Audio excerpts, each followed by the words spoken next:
Hello everyone, welcome to Lisha Narrates.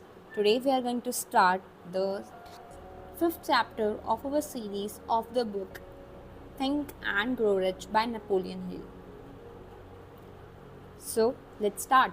Chapter 5 Specialized Knowledge Personal Experiences or Observations. The fourth step toward riches. There are two kinds of knowledge. One is general, the other is specialized. General knowledge, no matter how great in quantity or variety it may be, is of but little use in the accumulation of money. The faculties of the great universities possesses in the aggregate practically every form of general knowledge known to civilization. Most of the professors have but little or no money.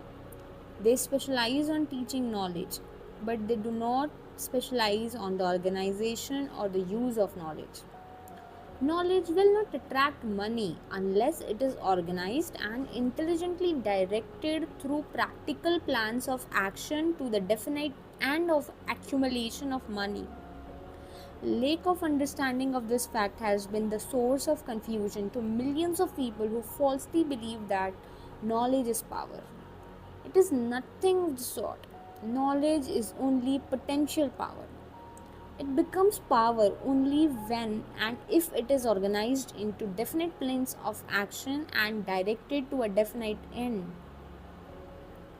This missing link in all systems of education known to civilization today may be found in the failure of educational institutions to teach their students how to organize and use knowledge after they acquire it.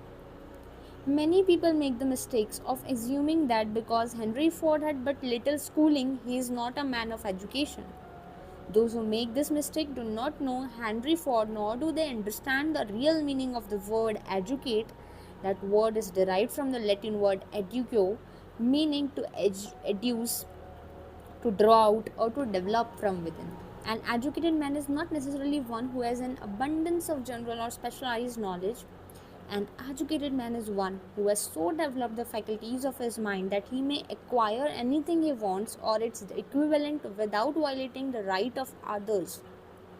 Henry Ford comes well within the meaning of this definition. During the World War, a Chicago newspaper published certain editorials in which, among the other statements, Henry Ford was called an ignorant pacifist. Mr. Ford objected to the statements and brought suit against the paper for libeling him.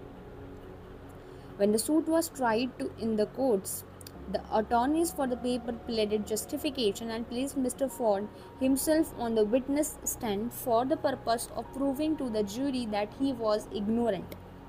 The attorneys asked Mr. Ford a great variety of questions, all of them intended to prove by his own evidence that while he might possess considerable specialized knowledge pertaining to the manufacture of automobiles, he was in the main ignorant.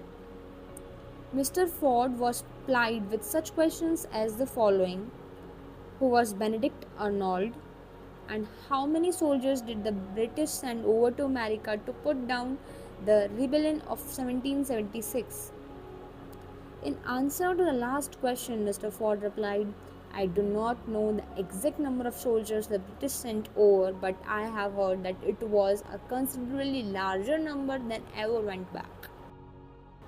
Finally, Mr. Ford became tired of this line of questioning, and in reply to a particular offensive question, he leaned over, pointed his finger at the lawyer who had asked the question, and said, If I should really want to answer the foolish question you have just asked, or any of the other questions you have been asking me, let me remind you that I have a row of electric push buttons on my desk, and by pushing the right button, I can summon to my ad man who can answer any question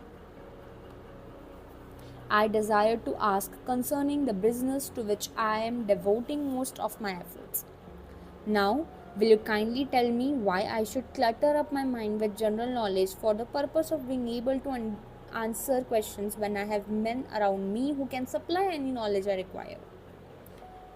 There certainly was a good logic to that reply. That answer floored the lawyer. Every person in the courtroom realized it was the answer not of an ignorant man, but of a man of education. Any man is educated who knows where to get knowledge when he needs it and how to organize that knowledge into a definite plans of action. Through the assistance of his mastermind group, Henry Ford had at his command all the specialized knowledge he needed to enable him to become one of the wealthiest men in America. It was not essential that he have this knowledge in his own mind. Surely, no person who has sufficient inclination and intelligence to read a book of this nature can possibly miss the significance of this illustration. Before you can be sure of your ability to transmute desire into its monetary equivalent, you will require specialized knowledge of the service, merchandise, or profession which you intend to offer in return for fortune. Perhaps you may need much more specialized knowledge that you have the ability or the inclination to acquire, and if this should be true, you may bridge your weakness through the aid of your mastermind group. Andrew Carnegie stated that he personally knew nothing about the technical end of the steel business. Moreover, he did not particularly care to know anything about it. The specialized knowledge which he required for the manufacture and marketing of steel, he found available through the individual units of his mastermind group. The accumulation of great fortune calls for power, and power is acquired through highly organized and intelligently directed specialized knowledge. But that knowledge does not necessarily have to be in the possession of the man who accumulates the fortune. The preceding paragraph should give hope and encouragement to the man with ambition to accumulate a fortune who has not possessed himself of the necessary education to supply such specialized knowledge as he may require. Men sometimes go through life suffering from inferiority complexes because they are not men of education. The men who can organize and direct a mastermind group of men who possess knowledge useful in the accumulation of money is just as much a man of education as any man in the group. Remember this if you suffer from a feeling of inferiority because your schooling has been limited. Thomas A. Edison had only 3 months of schooling during his entire life. He did not lack education, neither did he die poor. Henry Ford had less than a 6th grade schooling, but he has managed to do pretty well by himself financially. Specialized knowledge is among the most plentiful and the cheapest forms of service which may be had. If you doubt this, consult the payroll of any university. It pays to know how to purchase knowledge. First of all, decide the sort of specialized knowledge you require and the purpose for which it is needed. To a large extent, your major purpose in life, the goal toward which you are working, will help determine what knowledge you need. With this question settled, your next move requires that you have accurate information concerning dependable source of knowledge. The more important of these are: first, one's own experience and education; second, experience and education available through cooperation of others, mastermind alliance; third, college and universities; fourth, public libraries through books and periodicals in which may be found all the knowledge organized by civilization; fifth, special training courses through night schools and home study schools in particular. As knowledge is acquired, it must be organized and put into use for a definite purpose through practical plans. Knowledge has no value except that which can be gained from its application towards some worthy end. This is one reason why college degrees are not valued more highly. They represent nothing but miscellaneous knowledge.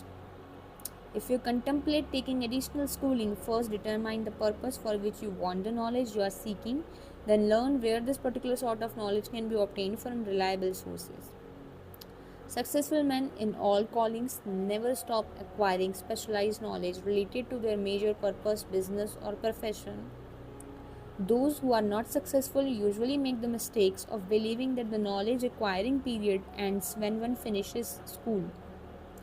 The truth is that schooling does but little more to put one in way of learning how to acquire practical knowledge. With this changed world, which began at the end of economic collapse, came also astounding changes in educational requirements. The order of the day is specialization. This truth was emphasized by Robert P. Moore, Secretary of Appointments of Columbia University. Specialist most particularly sought after by employing companies are candidates who have specialized in some field. Business school graduates with training in accounting and statistics, engineering of all varieties, journalists, architects, chemists, and also outstanding leaders and activity men of the senior class. The man who has been active on the campus, whose personality is such that he gets along with all kinds of people, who has done an educated job with his studies, has a most decided edge over the strictly academic student. Some of these, because of their all around qualifications, have received several offers of positions, a few of them as many as 6. In departing from the conception that the straight A student was invariably the one to get the choice of the better jobs, Mr. Murray said that most companies look not only to academic records but to activity records and personalities of the students. One of the largest industrial companies, the leader in its field, in writing to Mr. Murray concerning prospective seniors at the college, said, "We're interested primarily in finding men who can make exceptional progress in management work. For this reason, we emphasize qualities of character, intelligence, and personality far more than specific educational background." Apprenticeship proposed. Proposing a system of apprenticing students in offices, stores, and industrial occupations during the summer vacation, Mr. Murray asserts that after the first 2 or 3 years of college, every student should be asked to choose a definite future course and to call a halt if he has been merely pleasantly drifting without purpose through an unspecialized academic curriculum. Colleges and universities must face the practical consideration that all professions and occupations now demand specialists, he said, urging that educational institutions accept more direct responsibility for vocational guidance. One of the most reliable and practical sources of knowledge available to those who need specialized schooling is the night schools operated in most large cities. The correspondence schools give specialized training anywhere the US mails go on all subjects that can be taught by the extension method. One advantage of home study training is the flexibility of the study program, which permits one to study during spare time. Another stupendous advantage of home study training, if the school is carefully chosen, is the fact that most courses offered by home study schools carry with them generous privileges of consultations which can be of priceless value to those needing specialized knowledge. No matter where you live, you can share the benefits. Anything acquired without effort and without cost is generally unappreciated, often discredited. Perhaps this is why we get so little from our marvelous opportunity in public schools.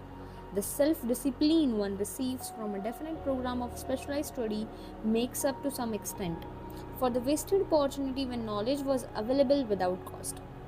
Correspondence schools are highly organized business institutions. The tuition fees are so low that they are forced to insist upon prompt payments. Being asked to pay whether the student makes good grades or poor has the effect of causing one to follow through with the course when he would otherwise drop it. The correspondence schools have not stressed this point sufficiently, for the truth is that their collection department constitutes the very finest sort of training on decision, promptness, action, and the habit of finishing that which one begins. I learned this from experience. More than 25 years ago, I enrolled for a home study course in advertising. After completing 8 or 10 lessons, I stopped studying, but the school did not stop sending me bills. Moreover, it insisted upon payment whether I kept up my studies or not. I decided that if I had to pay for the course, in the bracket which I had legally obligated myself to do, bracket close, I should complete the lessons and get my money's worth. I felt at the time that the collection system of the school was somewhat too well organized, but I learned later in life that it was a valuable part of my training for which no charge had been made. Being forced to pay, I went ahead and completed the course. Later in life, I discovered that the efficient collection system of that school had been worth much in the form of money earned because of the training and advertising I had so reluctantly taken. We have in this country what is said to be the greatest public school system in the world. We have invested fabulous sums for fine buildings. We have provided convenient transportation of children living in the rural districts so they may attend the best schools. But there is one astounding weakness to this marvelous system. It is free. One of the strange things about human beings is that they value only that which has a price. The free schools of America and the free public libraries do not impress people because they are free. This is the major reason why so many people find it necessary to acquire additional training after they quit school and go to work. It is also one of the major reasons why employers give greater consideration to employees who take home study courses. They have learned from experience that any person who has the ambition to give up a part of his spare time to studying at home has in him those qualities which make for leadership. This recognition is not a charitable gesture, it is sound business judgment upon the part of the employers. There is one weakness in people for which there is no remedy. It is the universal weakness of lack of ambition. Persons, especially salaried people who schedule their spare time to provide for home studies, seldom remain at the bottom very long. Their action opens the way for the upward climb, removes many obstacles from their path, and gains the friendly interest of those who have the power to put them in the way of opportunity. The home study method of training is especially suited to the needs of the employed people who find after leaving school that they must acquire additional specialized knowledge but cannot spare the time to go back to school. The changed economic conditions prevailing since the Depression has made it necessary for thousands of people to find additional or new sources of income. For the majority of these, the solution to their problem may be found only by acquiring specialized knowledge. Many will be forced to change their occupations entirely. When a merchant finds that certain line of merchandise is not selling, he usually supplants it with another that is in demand. The person whose business is that of marketing personal services must also be an efficient merchant. If his service do not bring adequate returns in one occupation, he must change to another where broader opportunities are available. Stott Austin Weir prepared himself as a construction engineer and followed this line of work until the Depression limited his market to where it did not give him the income he required.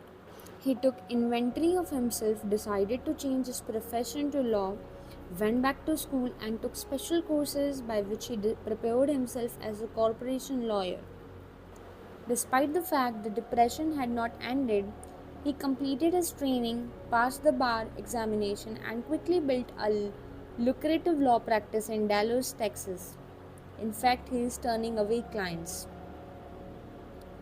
Just to keep the record straight and to anticipate the alibis of those who will say, I could not go to school because I have a family to support or I am too old, I will add the information that Mr. Weir was past 40 and married when he went back to school. Moreover, by carefully selecting highly specialized courses in colleges best prepared to teach the subjects chosen, Mr. Weir completed in 2 years the work for which the majority of law students require 4 years. It pays to know how to purchase knowledge. The person who stops studying merely because he has finished school is forever hopeless doomed to mediocrity, no matter what maybe he is calling. The way of success is the way of continuous pursuit of knowledge. Let us consider a specific instance. During the Depression, a salesman in a grocery store found himself without a position. Having had some bookkeeping experience, he took a special course in accounting, familiarized himself with all the latest bookkeeping and office equipment, and went into business for himself. Starting with the grocer for whom he had formerly worked, he made contracts with more than 100 small merchants to keep their books at a very nominal monthly fee. His idea was so practical that he soon found it necessary to set up a portable office in a light delivery truck where he equipped with modern bookkeeping machinery. He now has a fleet of these bookkeeping offices on wheels and employs a large staff of assistants, thus providing small merchants with accounting service equal to the best that money can buy at a very nominal cost. Specialized knowledge plus imagination were the ingredients that went into this unique and successful business. Last year, the owner of that business paid an income tax of almost 10 times as much as was paid by the merchant for whom he worked when the depression forced upon him a temporary adversity which proved to be a blessing in disguise. The beginning of this successful business was an idea.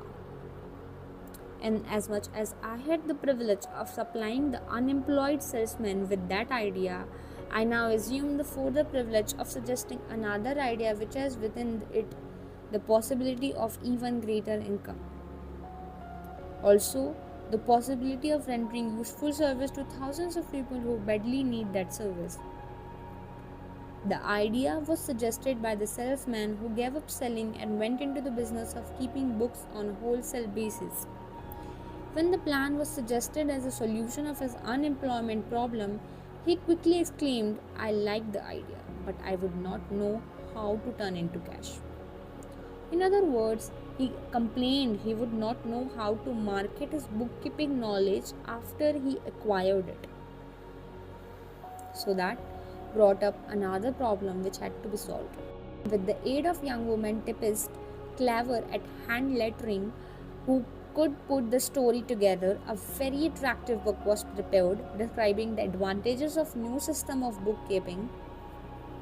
The pages were neatly typed and pasted in an ordinary scrapbook, which was used as a silent salesman with which the story of this new business was so effectively told that its owner soon had more accounts than he could handle.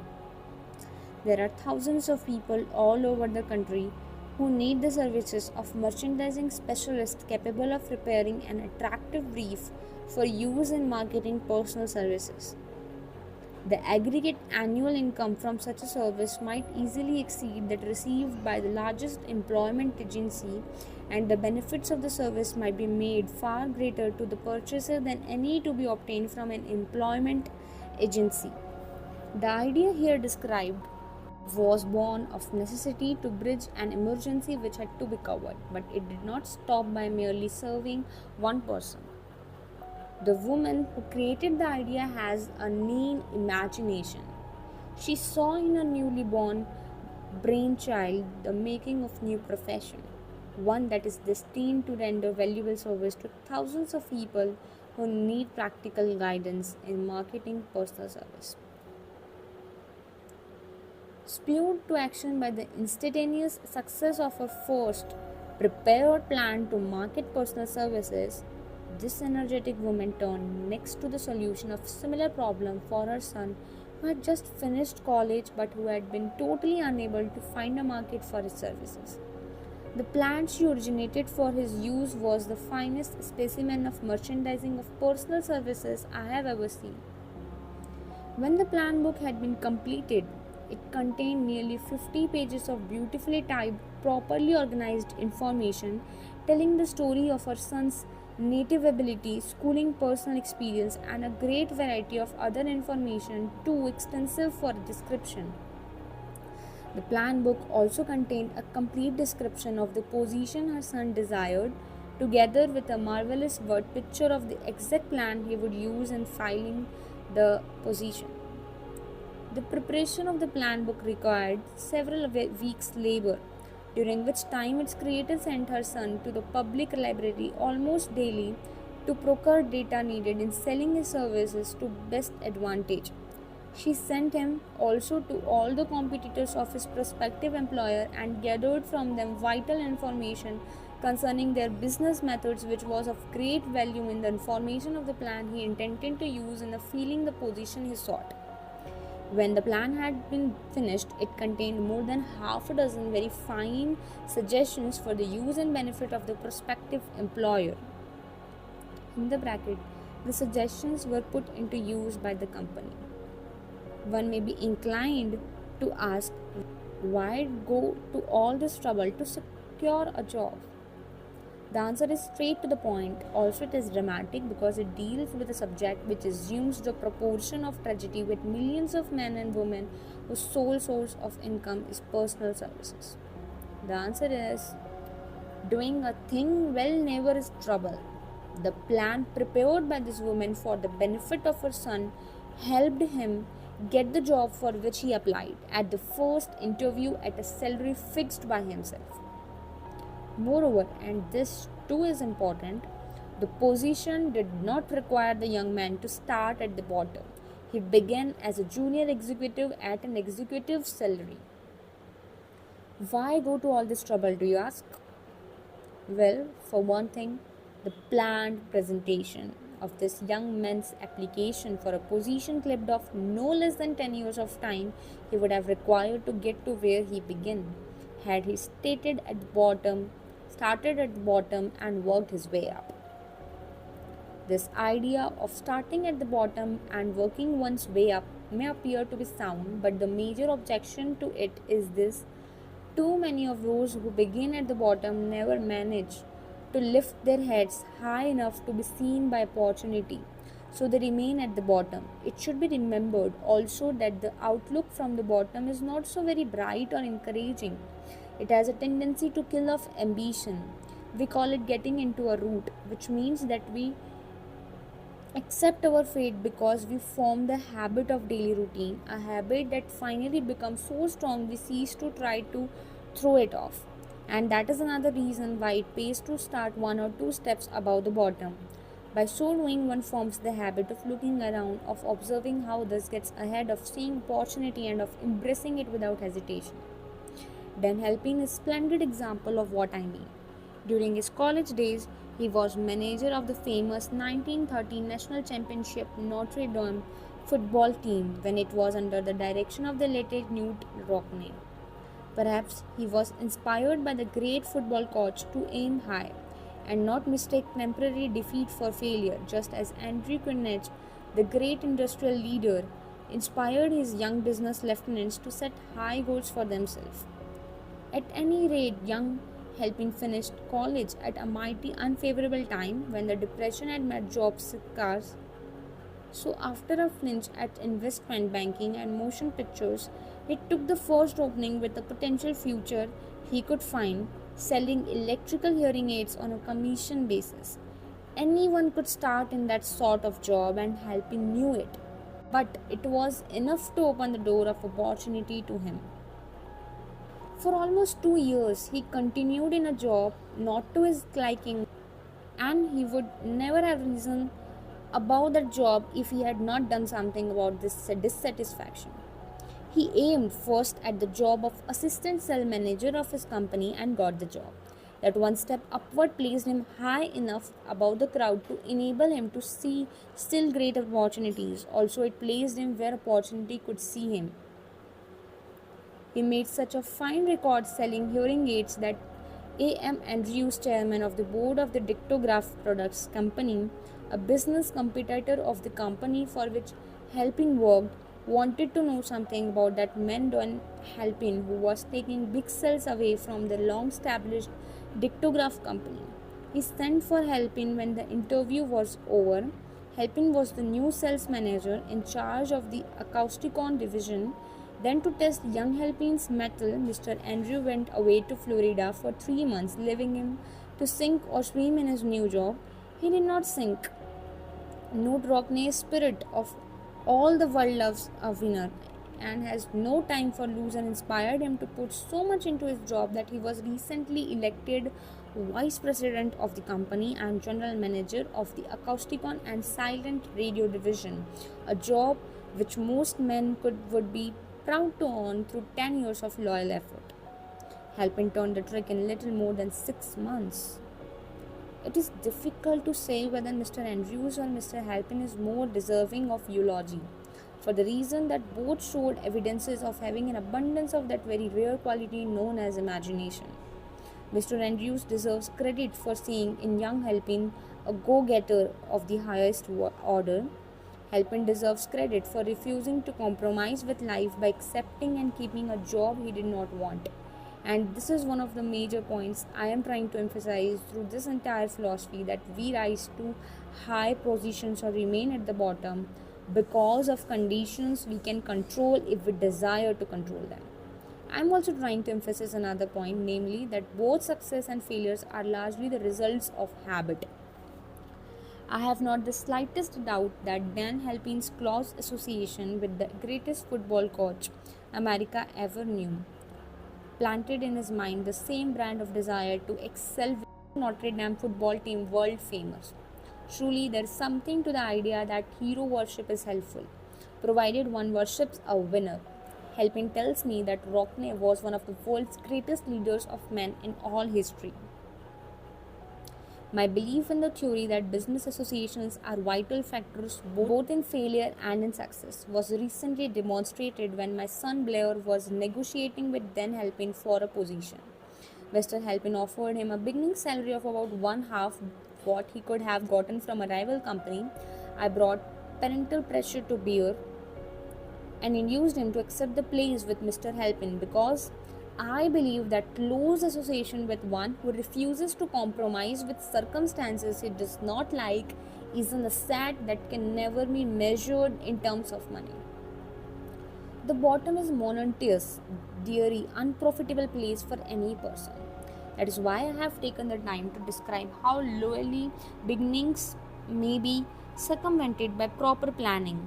Also, that is why so much space has been devoted to description of this new profession created by a woman who was inspired to find a job of planning because she wanted her son to have a favorable break. With the changed conditions ushered in by the world economic collapse, came also the need for newer and better ways of marketing personal services. It is hard to determine why some had not previously discovered this stupendous need, in view of the fact that more money changes hands in return for personal services than for any other purpose. The sum paid out monthly to people who work for wages and salaries is so huge that it runs into hundreds of millions and the annual distribution amounts to billions. Perhaps some will find in the idea here briefly described the nucleus of the riches they desire. Ideas with much less merit have been seedlings from which great fortunes have grown. Woolworth's 5 and 10 cent store idea, for example, had far less merit, but it piled up a fortune for its creator. Those seeing opportunity lurking in this suggestion will find valuable aid in the chapter on organized planning. Incidentally, an efficient merchandiser of personal service would find a growing demand for his service wherever there are men and women who seek better markets for their service. By applying the mastermind principle, a few people with suitable talent could form an alliance and have a paying business very quickly. One would need to be a fair writer with a flair for advertising and selling, one handy at typing and hand lettering. One should be a first-class business getter who would let the world know about the service.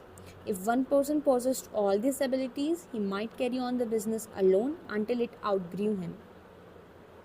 The woman who prepared the personal services sales plan for her son now receives requests from all parts of the country of her corporation in preparing similar plans for others who desire to market their personal services for more money. She has a staff of expert typists, artists, and writers who have the ability to dramatize the case history so effectively that one's personal services can be marketed for much more money than the prevailing wages for similar services. She is so confident of her ability that she accepts as a major portion of her fee a percent of the increased pay she helps her clients to earn. It must not be supposed that her plan merely consists of clever salesmanship by which she helps men and women to demand and receive more money for the same services they formerly sold for less pay. She looks after the interest of the purchaser as well as the seller of the personal services, and so prepares her plan that the employer receives full value of the additional money he pays. The method by which he accomplishes this astounding result is a professional secret which she discloses to no one excepting her own clients. If you have the imagination and seek a more profitable outlet for your personal services, this suggestion may be the stimulus for which you have been searching. The idea is capable of yielding an income far greater than that of the average doctor, lawyer, or engineer whose education required several years in college. The idea is sellable to those seeking new positions in practically all positions, calling for managerial or executive ability, and those desiring rearrangements of incomes in their present positions. There is no fixed price for sound ideas. Back of all ideas is a specialized knowledge. Unfortunately, for those who do not find riches in abundance, specialized knowledge is more abundant and more easily acquired than ideas. Because of this very truth, there is a universal demand and an ever increasing opportunity for the person capable of helping men and women to sell their personal services advantageously. Capability means imagination, the one quality needed to combine specialized knowledge with ideas in the form of organized plans designed to yield riches. If you have imagination, this chapter may present you with an idea sufficient to serve as the beginning of the riches you desire. Remember, the idea is the main thing. Specialized knowledge may be found just around the corner, any corner. So, that's it. Thank you so much.